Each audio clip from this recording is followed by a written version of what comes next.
तो इसका introduction part आपने देख लिया होगा, और नहीं देखे तो प्लेलिस्ट में जाकर देख सकते हैं। तो इसका इंट्रोडक्शन का वीडियो बना हुआ है, ठीक है। तो आज हम देखेंगे इसका क्वेश्चन आंसर 16.1 का। तो हेलो दोस्तों, स्वागत है आप सभी को मेरे चैनल आर के मैथ सोल्यूशन में। और चैनल पर नए तो चैनल को सब्सक्राइब करके बेल आइकन प्रेस कर दे, ताकि आने वाला वीडियो का नोटिफिकेशन सबसे पहले आप तक पहुंच जाए। यहाँ पे देखिए, आपका पहला क्वेश्चन कहता है निम्न कथनों में कौन सा सत्य है और कौन सा असत्य है। सत्य को ठीक करना है यहाँ पे। तो पहला क्वेश्चन बोला, कोई बिंदु जिसका एक्स निर्देशांक 0 है तथा वाई निर्देशांक शून्योत्तर है तो वाई अक्ष पर स्थित होता है। तो अगर हमें पता है, हमने देखा भी, बेसिक में देखा इंट्रोडक्शन में, कि अगर एक्स निर्देशांक 0 होगा तो वो वाई अक्ष पर ही स्थित होगा, ठीक है। और वाई को शून्योत्तर होगा, ठीक है, कुछ होगा कोई अंक। तो यहाँ पे ये तो 0 है तो ये एक्स अक्ष पर ही होगा, तो ये सत्य है। चूँकि हम ऐसे देखें तो ये एक्स अक्ष होता है और ये वाई अक्ष होता है, ठीक है। और बीच में 0 होता है, इसका भी एक्स का भी और वाई का भी 0 होता है। तो यहाँ पर अगर एक्स अक्ष 0 है मतलब यहाँ पे होगा, ठीक है। और वाई को शून्योत्तर होगा, कुछ भी होगा, इधर किधर आएगा, ठीक है। तो ये वाई अक्ष पर स्थित होगा बिंदु इसका, ठीक है। तो इसका वाई अक्ष पे स्थित होगा बिंदु। कोई बिंदु जिसका वाई निर्देशांक 0 है तथा एक्स निर्देशांक 5 है तो वाई अक्ष पर स्थित होगा। तो अगर वाई निर्देशांक 0 होगा तो वो एक्स अक्ष पे स्थित होगा। यहाँ पे अगर इस प्रकार से वाई निर्देशांक 0 होगा और एक्स अगर 5 है तो यहाँ पे बिंदु आएगा। अगर 5 यहाँ पे होगा तो यहाँ पे इस प्रकार से बिंदु आएगा। तो ये तो एक्स अक्ष पे बिंदु है ना, तो ये वाई अक्ष पे नहीं होगा, तो ये असत्य होगा। इसका सही जो इसका सही करेंगे तो एक्स अक्ष पे बिंदु स्थित होगा। जैसे कि पहला में यहाँ पे देखिए सत्य है, ठीक है, लेकिन दूसरा में अगर हम देखें तो असत्य है, ठीक है। यह बिंदु एक्स अक्ष पर स्थित होगा।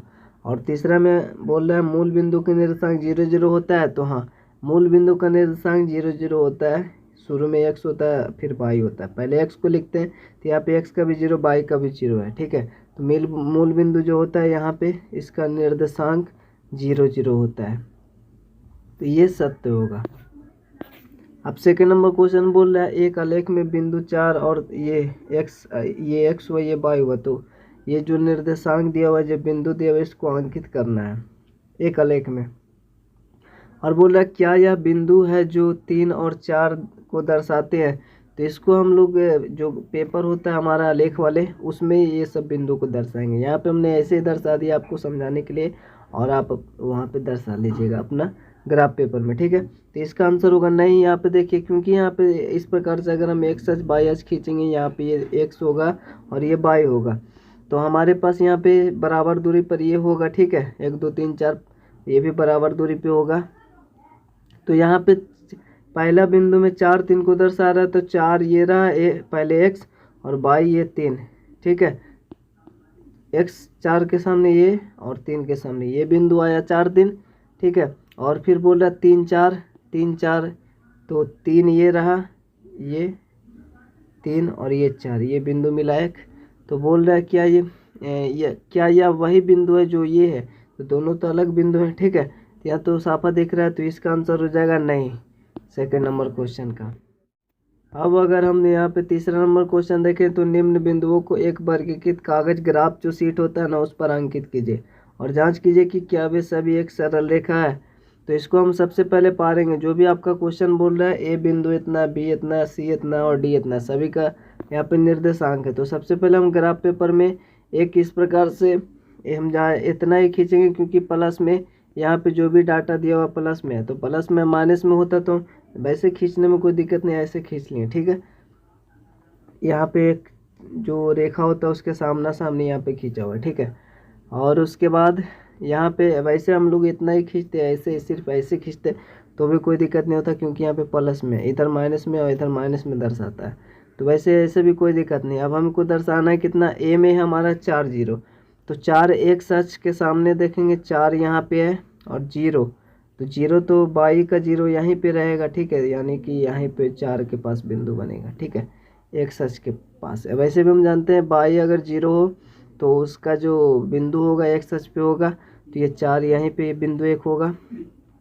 और उसके बाद बी का देखें तो बी 4 2 है, 4 और 2 बाई यहाँ पे बिंदु बना, ठीक है। तो ये रहा 4 2 को दर्शाता है, ये 4 0 को दर्शाता है। उसी प्रकार से आपका जो सी है वो है 4 6, तो सी यहाँ पे 4 के सामने तो सी और 6 बाई, ठीक है, पहले एक्स और फिर बाई, तो 4 ये एक्स एच पे 4 यहाँ पे और बाई एच पे 6 यहाँ पे है, ठीक सामने ये बिंदु मिलता है, ठीक है।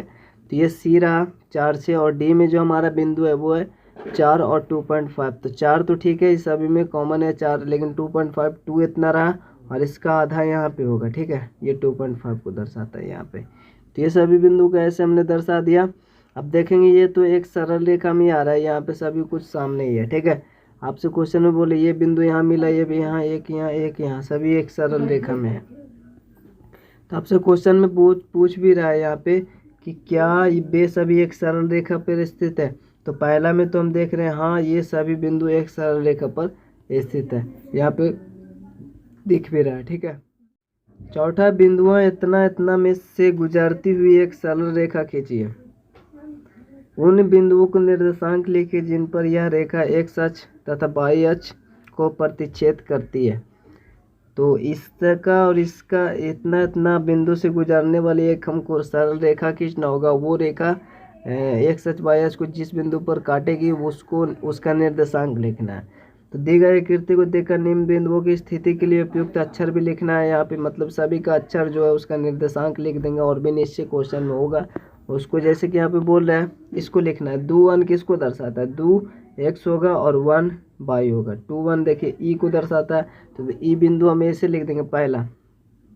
2 1 किसको दर्शाता है, ई का, तो ऐसे आंसर लिख देंगे, ठीक है। उसी प्रकार से देखेंगे 0 5 किसको दर्शाता है, 0 5 0 तो एक्स अक्ष पर 0 रहेगा, 5 देखेंगे बाई अक्ष पे, तो बाई अक्ष पे 5 यहाँ पे, ये किसको दर्शाता है, बी को, तो बी को।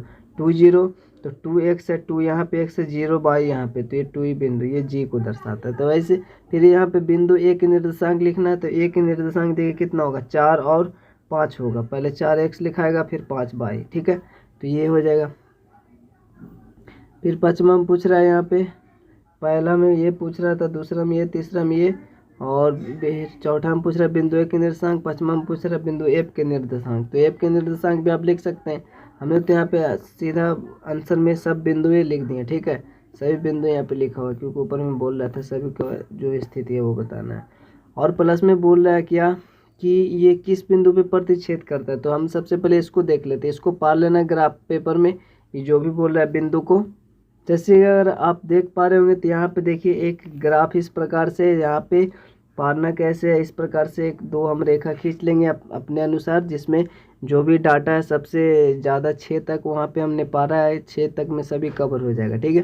क्योंकि हमें बोल रहा है 2 3 और 2 3 3 2 और 2 3 जो बिंदु मिलते हैं, तो यहाँ पे 3 यहाँ पे इसके सामने और 2 यहाँ पे, एक बिंदु यहाँ पे, फिर 2 3 2 यहाँ पे, 3 यहाँ पे, 2 बिंदु मिला और इस बिंदु से एक सरल रेखा हमने खींचा जो कि यहाँ पे देख रहे हैं एक्स अक्ष को यहाँ पे काटता है और वाई अक्ष को यहाँ पे काटता है। तो इसका जो निर्देशांक होता है एक्स अक्ष पे, तो वाई इसका 0 हो जाएगा और एक्स 5 है जहाँ पे हमको यहाँ पे दिख रहा है, वाई यहाँ पे 5 है तो एक्स यहाँ पे 0 हो जाएगा और ये हो जाएगा। तो ये 2 बिंदु मिलेंगे हमको, ठीक है। तो यहाँ पे लिखा हुआ है वे बिंदु जहाँ रेखा एक्स अक्ष तथा वाई अक्ष को प्रतिच्छेद करती है क्रमशः 5 0 और 0 5 था। ये हमारा एक्स अक्ष पे था और ये वाई अक्ष पे था, ठीक है। और बाकी सभी बिंदुओं का यहाँ पे निर्देशांक लिखा हुआ है, ए का, बी का, सी का, डी का, ई का, एफ का। आपको यहाँ पे देख कर लिखना है। जैसे जी को लिखना हो तो जी यहाँ पे 2 है और यहाँ पे 1 है, तो 2 पहले एक्स होगा फिर 1 होगा, तो 2 1 हो गया। एफ का लिखना हो तो एफ यहाँ पे कितना है, 5 पॉइंट बीच में है तो 5.5, ये तो हो गया एक्स, और बाई हमारा 0 है, ठीक है, क्योंकि 0 ही तो रहता है इसके सामने यहाँ पे, ठीक है। यहाँ पे अगर ए को देखें तो 4 एक्स हुआ और इसके सामने देखें 5 बाई हुआ, तो 4 5 होगा ए का। तो ऐसे ही आपको लिखना होगा। 5 नंबर क्वेश्चन बोल रहा है कि निम्न बिंदुओं को वर्गीकृत कागज पर अंकित कीजिए और देखिए कि क्या वे एक सही सरल रेखा में है। अगर है तो उस रेखा का नाम भी लिखना है। तो 5वां में हाँ ये है, सभी को हम लोग यहाँ पे, ये भी सरल रेखा में होगा, ये भी सभी होगा। पारना कैसे, तो आपको उसी प्रकार से यहाँ पे ड्रॉ किया गया, ठीक है। ऐसे रेखा खींच लेना है और बराबर दूरी पर यहाँ पे तो वर्ग पारा ही हुआ है, इस प्रकार से वर्ग होता है। तो लाइन भी होता है यहाँ पे एक, इस इतना दूरी पे लाइन पे एक, फिर उतना ही दूरी पे दो, उतना दूरी पे तीन, उतना दूरी पे चार, 5 6 ऐसे होता है, ठीक है। फिर वैसे उसी प्रकार से एक्स अक्ष में भी वैसे ही होता है। यहाँ पे लिखा हुआ बट सूझ नहीं रहा होगा आपको। यहाँ पे 1 है, 2 है, 3 है, 4 है, 5 है, 6 तक है, ठीक है। अब यहाँ पे इसको देखना है सरल में। पहले 0 0 2 है, फिर 0 5 है। तो 0 तो कॉमन है सभी में, यहाँ पे देखिए अगर, तो 0 इसमें भी है, इसमें भी, इसमें भी, इसमें भी, यानी x जो है आपका 0 है, और y 2 5 6 3.5 है, तो वो तो सभी बाई अक्ष पे आएगा। तो जाहिर सी बात है ये सरल होगा, ठीक है। x अक्ष सभी 0 है तो बाई अक्ष पर सभी बिंदु आएंगे। तो यहाँ पे जैसे कि लिखा हुआ, ये 2 को दर्शाता है, ये 3.5 को दर्शा रहा है, और ये 5 को, ये 6 को, ठीक है। तो ऐसे तो इजीली आप पार लेंगे। उसी प्रकार से सेकंड में भी पारना होगा। तो यहाँ पे अगर देखें एक कॉमन है सभी में, ठीक है, यानी कि एक सच कॉमन, एक सच 1 सभी में है, एक सच 1 सभी में है। जैसे कि दूसरा अगर देखें तो यहाँ पे देखिए एक सभी में कॉमन था, तो एक के सामने ही बनेगा। बाकी बाई एक ए बिंदु 1 1 था, बी में 2 था। यहाँ पे जैसे कि ऊपर में देखिए 1 1 था, फिर 1 2 1 3 1 4 है, ठीक है, 4 है। तो ये 1 1 हुआ, 1 2 हुआ, 1 3 हुआ, और 1 4 हुआ, और बिंदु जो मिला एक सरल रेखा में। अब बिंदु का नाम क्या होगा, यहाँ पे टी है और ए है, तो इसको ए डी नाम दे देंगे। तो ए डी हम इस रेखा का नाम दे सकते हैं, ठीक है, ए डी, ठीक है। तो रेखा का कुछ भी नाम दे सकते हैं आप, कोई दिक्कत नहीं है।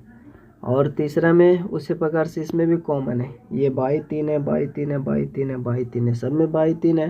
तो तीसरा में अगर हम यहाँ पे देखें तो सभी में एक कॉमन है 3। तो यहाँ पे 3 के सामने ही सब बना, बाई देखिए 3 के सामने ही सब बना, क्योंकि सभी में 3 था, और सिर्फ एक चेंज था, इसमें 1 था, इसमें 2 था, इसमें 3 था, इसमें 4 था। तो यहाँ पे 1 के सामने एक बिंदु आया, फिर 2 के सामने, फिर 3 के सामने, फिर 4 के सामने, ठीक है।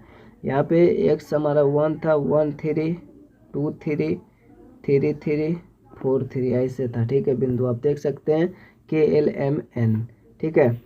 तो KL इसका नाम रेखा का हो जाएगा, KN इसका नाम दे देंगे इस रेखा का। तो ये सरल रेखा में, तो इसका भी आंसर होगा हाँ। तीसरा भी, चौथा भी उसी प्रकार से इसका भी हाँ ही होगा, क्योंकि इसमें 2 6 3 5 और 5 3 6 2 को अगर हम पारे XWXYZ, तो ये हमारा रहा 2 6, ठीक है। ये रहा हमारा 3 और 5, ये हमारा रहा 5 3, और ये हमारा रहा 6 2, ठीक है। सभी बिंदु को देखिए एक सरल रेखा में, तो इसका भी आंसर होगा, इसका नाम हो जाएगा WZ, रेखा का नाम ऐसे दे सकते हैं। और 6 नंबर आपको खुद ही, जैसे हमने ग्राफ पारा, ठीक है, वैसे ही पारना है। इसको पारना है ग्राफ पेपर पे, ऐसे इसको पार लेना, इसको पार लेना, और इसको पार लेना। जैसे इस प्रकार से हम लोग ग्राफ खींचेंगे, एक होगा, 2 होगा, 3 होगा, ठीक है, 4 5 6 से होगा, 1 2 3 बराबर दूरी पे सभी होगा। आप तो ग्राफ पेपर में सब कुछ लाइन ड्रॉ रहता है, ठीक है। तो ये 1 1 को दर्शाना हो तो 1 1 के सामने ये बिंदु होगा, 1 2 तो 1 2 ऐसे ये बिंदु होगा, ठीक है। इस प्रकार से इसको दर्शा देना। और फिर 1 3 तो 1 3 1 x 1 ही है ना, 1 तो सभी है, 1 2 1 1 हुआ, फिर 1 सॉरी ये तो यहीं पे सामना सामने है, 1 2 1 3 और 1 4 ऐसे, इसको ऐसे खींच सकते हैं। बस ऐसे ही आपको पारना है, जैसे हमने पीछे पारा सरल रेखा वाला, ठीक है। तो ये आप उम्मीद करते हैं आप ये पार लीजिएगा, ठीक है। 7वां में दी गई आकृति में बिंदुओं PQR इसके नियामक लिखना है। नियामक अर्थात निर्देशांक लिखना है। जैसे कि अगर P का लिखना होगा तो देखेंगे इसमें x अक्ष 1 है, y अक्ष 1 है, तो इसका निर्देशांक हो जाएगा 1 1, ठीक है। x को देखेंगे सपोज, तो इसका भी 1 है, और यहाँ पे 4 है, यानी x सबसे पहले 1 है, y 4 है, तो ऐसे इसका निर्देशांक लिखेंगे।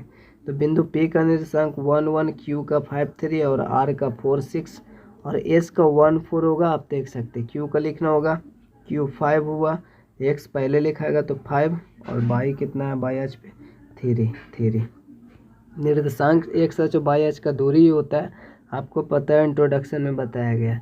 R को भी लिखना होगा, तो यहाँ पे देखिए 22 6 है, और ये 4 है x, तो 4 और 6 हो जाएगा। तो यहाँ पे सब लिखा हुआ है।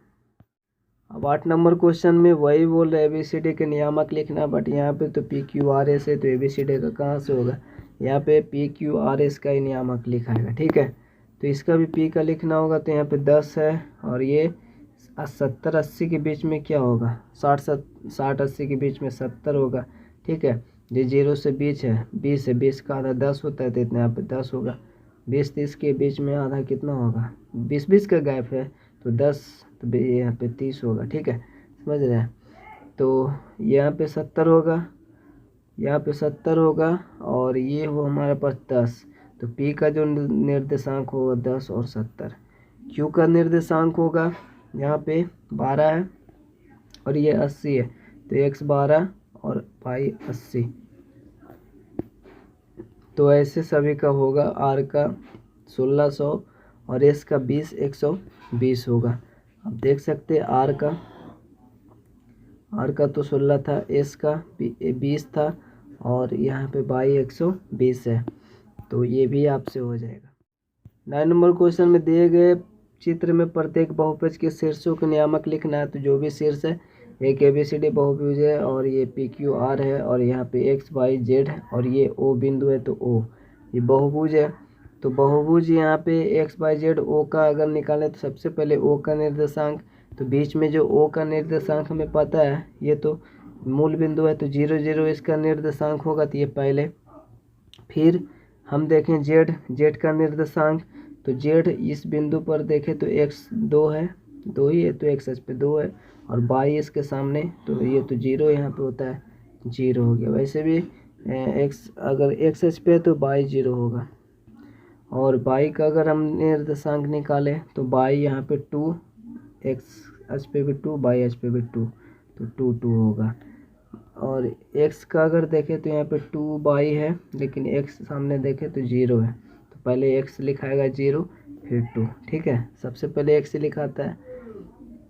और इसी प्रकार से हम सभी बहुभुज का ABC को अगर देखें ABCD, तो A का निर्देशांक 4 5, यहाँ पे देखिए A शीर्ष जो है, A शीर्ष यहाँ पे 5y है और इसका सामने 4 है, आप देख सकते हैं 4 है, ठीक है। तो 4 4 और 5 A का निर्देशांक हुआ और B का भी, तो B यहाँ पे 7 है और ये 5 है, एक 7 और y 5, तो ये B 7 5 हुआ, C 6 3 और D 3 3। इसी प्रकार से आप शीर्ष को देख सकते हैं, ठीक है। उसी प्रकार से एक बहुभुज है PQR, तो P को अगर हम देखें तो P x अक्ष पे 7 है और y अक्ष पे 4 है, तो इसका निर्देशांक 7 4 होगा P का। और Q का अगर हम देखें तो Q यहाँ पे y 5 है और ये हमारे पास 9 है, ठीक है। तो ये 9 है ना, Q 9 है, तो 9 और 5 होगा। इसका R को अगर देखें तो R भी 9 के सामने ही आता है और y के सामने इधर देखें y अक्ष से इसका तो 3 है, ठीक है, तो 9 3 इसका हो जाएगा। तो इसी प्रकार से इसका आप बोल रहा था क्वेश्चन में कि बहुभुज के शीर्षों के नियामक लिखना है, तो ये हो गया। और ये इसमें 16.1 में 9 तक के क्वेश्चन है, तो वीडियो को पेड करते हैं। आप चैनल पर नए, चैनल को सब्सक्राइब करके बेल आइकन प्रेस कर दे ताकि आने वाले वीडियो का नोटिफिकेशन सबसे पहले आप तक पहुंच जाए। तो चलिए मिलता है आपसे अगले वीडियो में, तब तक के लिए जय हिंद, जय भारत।